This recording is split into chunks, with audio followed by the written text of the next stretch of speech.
د نظر حفاظت دا په اعمالو کې ډېر یو لوی عمل دی. د دې چې کوم لذت دی د نظر د حفاظت دومره د بد نظرۍ د هغې لذت نشته. امام ابن تیمیه رحمت الله علیه فرمایل مخکې مې درته ویلي چې ما په جیل کې وخت تېر کړو دا مې یو نیک عمل و. پوهېږي ما د قرآن تلاوت وکړو دا مې یو نیک عمل و. ما 5 منځونه وکړه دا مې یو نیک عمل و. ما تهجد وکړه دا مې یو نیک عمل و. خو عجیبه خبره ده دونه لذت ما ته په ژوند کې په هېڅ څیز کې میلاو نه شو څومره چې د سترګو په حفاظت کې ما ته لذت میلاو. ټیک ته د بد نظرۍ د دې هم لذت وي خو هغې لذت ته نه رسي کوم لذت چې د نظر په حفاظت کې. په الله قسم یو مثال درکړم. مخکې مې هم درته ویلي وو چې یو انسان کله ګناه وکړي نو ګناه د 15 منټو مزه ده په ټول عمر څه شی دی پېمانتیا ده او د ګناه نه ځان بچ کول 15 منټه سخته ده خو د ټول عمر څه شی ده د هغې اطمینان دی او راحت دی چې انسان ته هغه حاصلېږي او داسې حاصلېږي چې انسان په ټول عمر خوشحال وي. داسې دغه ابن تیمیه رحمت الله علیه هغه وفرمیل چې دونه لذت په یو نیک کار کې نشته کوم چې نظر په حفاظت. د نظر د حفاظت فایده دا ده چې ذلک ازکی لهم دا پاکي د څونه د پاکۍ کارونه دي هغې ته به ستا زړه کېږي خو شرط ولې دا دی چې کله تا خپل نظر هغه ساتلی د هغې حفاظت دې کړي. دا عجیبه خبره په انسان چې کله د 2 څیزونو خیال ساتي د ده به مونځ ته زړه کېږي د ده به تلاوت ته زړه کېږي ذکر اذکارو ته به زړه کېږي نیک عمل به ته اسان د څو خبرو خیال د 2 خبرو. یو انسان چې خېټې ته حرام نه ورچي دویم هغه انسان چې هغه د خپل نظر حفاظت کوي. په الله قسم چې د نیک عمل دونه اسان چې حیران نشي ډېر زیات اسان دی.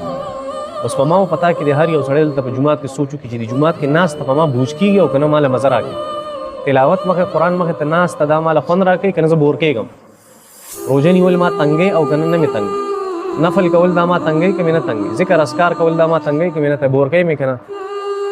نو دا اوس یو کسوټي دا الله جل شانه یو تله مقرر کړې ده چې په دې تله باندې ځان لګو تله تا ته به پته ولګي چې ما کې حرام څومره دي او پته به درته ولګي چې ما د نظر حفاظت څومره دي. دا اسانې مسلې دي که څه نشته. نو په بد نظرۍ کې مونږ ټول له خیره سره ښه لوی حساب سره سیو په دې کې اخته وي. دا ډېر عجیب عمل دی. دا د هر چا زړه غواړي دا کوم سړی د نظر حفاظت کوي که نه دا ډېر کمالي سړی وي ډېر کمالي سړی. او زه تاسو ته ووایم چې ما د خلکو زما تجربه ده ما چې په قرآن او سنت کې دا خبره نه دي لیدلې خو زما تجربه دا ده څومره خلک چې زما خواله راځي ما نه تپوس کوي چې کاروبار مې خراب شو دا مې وکړه دا مې وشو دا چلو شو دا مصیبت راغی. زه د اول دا تپوس کوم یاره چېرته نظر بد نظري خو نه کوي سره.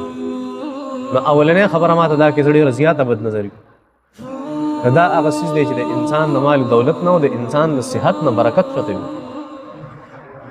کار هم نه کېږي یو کار هم سوی هغه نه الله جل شانو دواړه مؤمنانو زنانو ته او مؤمنانو نارینهو ته ټولو ته دی وایي چې نظر حفاظت کوئ نو فایده به دی چې ستاسو د شرمګاه حفاظت به کېږي او دا یو قیمتي خبره دی سړی د خپل ځان خیال ساتي.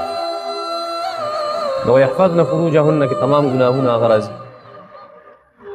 که زنانه سره بدکاري کوي نارینه زنانه سره بدکاري کوي وایي کالکان خپل منځ کې بدکاري کوي دا ټول څیزونه به دی یا انسان په خپل لاس باندې خپل شهوت سر کوي څومره هم څیزونه هغه داسې دي دا ټول په دې کې داخل دي. ویحفظن فروجهن دا به ځان سره وساتي. او د سورة مؤمنون په شروع کې مونږ ویلي چې والذین هم لفروجهم حافظون الا على ازواجهم او ما ملكت ايمانهم فانهم غیر ملومون. دا تذکره دا مونږ کړو. ماشوم دی هغه ته بد نظر په ډېر زیات زر لګي د هغې څه وظیفه د سورة قلم نون والقلم وما یسطرون په دې کې چې کوم آخري آیتونه مبارکه دي وإن يكاد الذين كفروا ليزلقونك بأبصارهم لما سمعوا الذكر ويقولون إنه لمجنون وما هو إلا ذكر للعالمين. دا چې آیتونه مبارکه چې څوک وایي که نه نظر په بیا اثر هم نشي کولی او په دې ځان دموي دا ښه آیتونه دي او تا ته به څنګه پته لګي چې زه نظره شوی یم چې ته دا آیتونه شروع کړې په تا باندې به اګرمي ولګي داسې خله جواز کړي څه ورته وایي پښتو کې اګرمي ورته وایي اسویلی به دبه قرآن یادو ما او بیا رانه هیریږي نو د هغې د حفظ کولو صحیح طریقه 15 آیتونه مبارکه یادوه. حدیث کې راځي بهقي شریف کې روایت دی چې من حفظ خمسا لم ینسا چا چې 15 آیتونه یادول د قرآن مجید بیا به چرته هم هیر نشي. نبی علیہ السلام فرمایي زه خبرې کومه او زما په خبره څوک پوهېږي نه یعنې فصاحت مې نشته دې څه علاج دی د قرآن مجید تلاوت او مسواک. کوم سړی چې مسواک کوي او په ژبه باندې بیا مسواک راکاږي دی به ټول نه زیات فصیح بل به په خبره پوهېږي. ځینې انساني که نه د هغه ژبه داسې څوک په خبره صحیح نه پوهېږي. دا طریقه ده.